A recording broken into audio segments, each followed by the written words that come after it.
بسم اللہ الرحمن الرحیم۔ السلام علیکم۔ سیرت النبی صلی اللہ علیہ وآلہ وسلم کے سلسلے کی نئی ویڈیو کے ساتھ حاضر ہیں۔ حضور صلی اللہ علیہ وآلہ وسلم نے خواب دیکھا کہ وہ مکہ کی طرف سفر کر رہے ہیں۔ حضور صلی اللہ علیہ وآلہ وسلم کے صحابہ اور آپ صلی اللہ علیہ وآلہ وسلم عمرے کی نیت سے روانہ ہو گئے، لیکن قریش نے آپ صلی اللہ علیہ وآلہ وسلم کو مکہ آنے کی اجازت نہیں دی۔ پھر اس موقع پر صلح حدیبیہ ہوا۔ پھر اس صلح کی تحریر لکھی گئی۔ آپ صلی اللہ علیہ وآلہ وسلم نے اوس بن خولہ رضی اللہ تعالیٰ عنہ کو حکم دیا کہ وہ معاہدہ لکھیں۔ اس پر سہیل بن عمر نے کہا، یہ معاہدہ علی لکھیں گے یا پھر عثمان؟ حضور صلی اللہ علیہ وآلہ وسلم نے حضرت علی کو معاہدہ لکھنے کا حکم فرمایا اور فرمایا کہ لکھیں بسم اللہ الرحمن الرحیم۔ اس پر سہیل بن عمر نے اعتراض کیا کہ میں رحمان اور رحیم کو نہیں مانتا، آپ یوں لکھیں بسمک اللہم، یعنی کہ شروع کرتا ہوں اے اللہ تیرے نام سے۔ حضور صلی اللہ علیہ وآلہ وسلم نے حضرت علی سے فرمایا اسی طرح لکھ دو۔ انہوں نے لکھ دیا تو حضور صلی اللہ علیہ وآلہ وسلم نے فرمایا لکھو کہ محمد رسول اللہ نے ان شرائط پر سہیل بن عمر سے صلح کی ہے۔ حضرت علی رضی اللہ تعالیٰ عنہ لکھنے لگے، لیکن سہیل بن عمر نے پھر اعتراض کیا، اگر میں یہ شہادت دے چکا ہوتا تو آپ اللہ کے رسول ہیں، تو پھر نہ تو آپ کو بیت اللہ سے روکا جاتا، نہ ہی آپ سے جنگ کی جاتی، اس لیے یوں لکھیے کہ محمد بن عبداللہ سے۔ اس وقت حضرت علی آپ صلی اللہ علیہ وآلہ وسلم کے ارشاد کے مطابق وہ عبارت لکھ چکے تھے، اس لیے آپ صلی اللہ علیہ وآلہ وسلم نے ان سے فرمایا اس کو مٹا دو، یعنی کہ لفظ رسول اللہ مٹا دو۔ حضرت علی نے عرض کیا میں یہ کبھی نہیں مٹا سکتا۔ اس پر رسول صلی اللہ علیہ وآلہ وسلم نے فرمایا مجھے دکھاؤ یہ لفظ کس جگہ لکھا ہے۔ حضرت علی نے لفظ آپ صلی اللہ علیہ وآلہ وسلم کو دکھائے تو آپ صلی اللہ علیہ وآلہ وسلم نے خود اپنے دست مبارک سے اسے مٹا دیا۔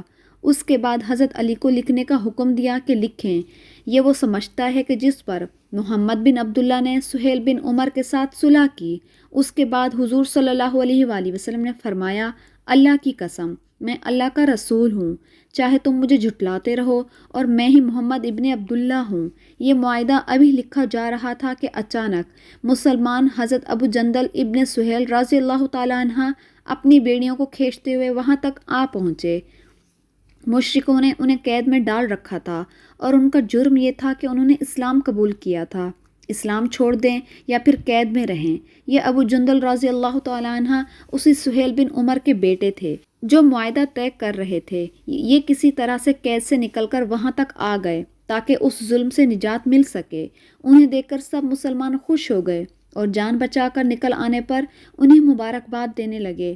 ادھر جو ہی سہیل نے اپنے بیٹے کو دیکھا وہ ایک دم کھڑا ہو گیا اور ایک زوردار تھپڑ دے مارا۔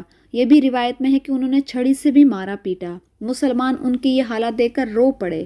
اب سہیل نے انہیں گریبان سے پکڑ لیا اور نبی پاک سے بولا اے محمد یہ پہلا مسلمان ہے جو ہم لوگوں کے پاس سے یہاں آ گیا ہے، اس معاہدے کے تحت آپ اسے واپس کریں کیونکہ یہ معاہدہ لکھا جا چکا ہے۔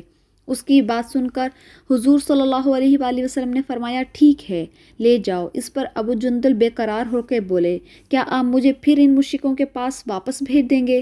اسلام لانے کی وجہ سے حضرت ابو جندل پر بہت ظلم ڈھائے گئے تھے، لہٰذا اس صورتحال پر سب لوگ بری طرح بے چین ہو گئے۔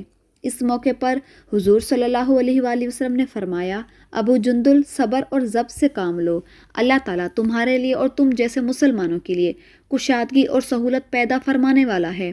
ہم قریش سے ایک معاہدہ کر چکے ہیں، اس معاہدے کی روح سے ہم تمہیں واپس بھیجیں گے پابند ہیں۔ ہم نے انہیں اللہ کے نام کا عہد دیا ہے، لہٰذا اس کی خلاف ورزی ہم نہیں کریں گے۔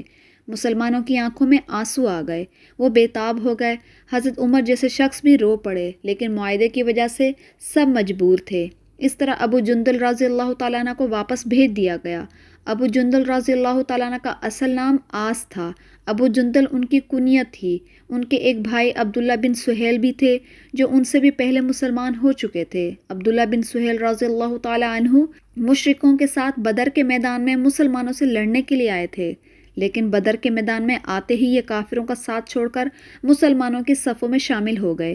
اس معاہدے کے بعد بنو غزا کے لوگ حضور صلی اللہ علیہ وآلہ وسلم کے ساتھ دوست قبیلے کی حیثیت سے شامل ہو گئے، یعنی کہ مسلمانوں کے حلیف بن گئے۔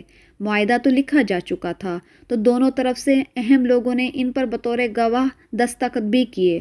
معاہدے سے فارغ ہو کر حضور صلی اللہ علیہ وآلہ وسلم نے سر منڈوانے اور قربانی کا حکم فرمایا، بلکہ پہلے آپ صلی اللہ علیہ وآلہ وسلم نے سر منڈوایا اور قربانی کی، پھر تمام مسلمانوں نے بھی ایسا کیا۔ کہ جب مسلمان اس مقام پر واپس روانہ ہوئے تو حضور صلی اللہ علیہ وآلہ وسلم پر سورہ فتح نازل ہوئی۔ اللہ تعالیٰ نے اس صورت میں یہ خوشخبری بھی سنائی کہ بے شک آپ کو ایک کھلی فتح دی گئی ہے اور اللہ کی نعمت آپ پر تمام ہونے والی ہے۔ سفر کے دوران ایک مقام پر خوراک ختم ہو گئی۔ صحابہ کرام نے یہ بات آپ صلی اللہ علیہ وآلہ وسلم کو بتائی۔ حضور صلی اللہ علیہ وآلہ وسلم نے ایک چادر بچھانے کا حکم فرمایا، پھر حکم فرمایا کہ جس کے پاس جو کچھ بھی بچا کچا کھانا ہے اس چادر پر ڈال دے۔ صحابہ کرام نے ایسا ہی کیا۔ پھر آپ صلی اللہ علیہ وآلہ وسلم نے دعا فرمائی اور پھر سب کو حکم دیا کہ اس چادر سے اپنے اپنے برتن بھر لیں۔ چنانچہ سب نے برتن بھر لیے، خوب سیر ہو کر کھایا، لیکن کھانا جوں کا توں بچا ہی رہا۔ اس موقع پر حضور صلی اللہ علیہ وآلہ وسلم ہنس پڑے اور ارشاد فرمایا، اشہد ان لا الہ الا اللہ وان رسول اللہ۔ اللہ کی قسم، ان دو گواہیوں کے ساتھ جو شخص بھی اللہ تعالیٰ کے سامنے حاضر ہوگا دوزخ سے محفوظ رہے گا۔ جب حضور صلی اللہ علیہ وآلہ وسلم پر سورہ فتح نازل ہوئی تو جبرائیل نے عرض کیا، اے اللہ کے رسول، آپ کو یہ فتح مبارک ہو۔ اس پر صحابہ کرام نے بھی آپ صلی اللہ علیہ وآلہ وسلم کو مبارکباد دی۔ حضرت ابو بکر صدیق نے فرمایا، اسلام میں صلح حدیبیہ سے بڑی مسلمانوں کو کوئی فتح نہیں ہوئی، یعنی یہ اس قدر بڑی فتح تھی، جبکہ لوگ اس کی حقیقت کو اس وقت بالکل نہیں سمجھ سکے تھے۔ جب معاہدہ لکھا جا رہا تھا، سہیل بن عمر جنہوں نے یہ معاہدہ لکھا تھا بعد میں مسلمان ہو گئے تھے۔ حجۃ الوداع کے موقع پر انہیں ایک جگہ پر کھڑے دیکھا گیا تھا جہاں قربانیاں کی جاتی ہیں۔ وہ حضور صلی اللہ علیہ وآلہ وسلم کو قربانی کے جانور پیش کر رہے تھے۔ حضور صلی اللہ علیہ وآلہ وسلم اپنے دست مبارک سے انہیں ذبح کر رہے تھے۔ اس کے بعد سہیل بن عمر نے حضور صلی اللہ علیہ وآلہ وسلم کا سر منڈوانے کے لیے حجام بلایا۔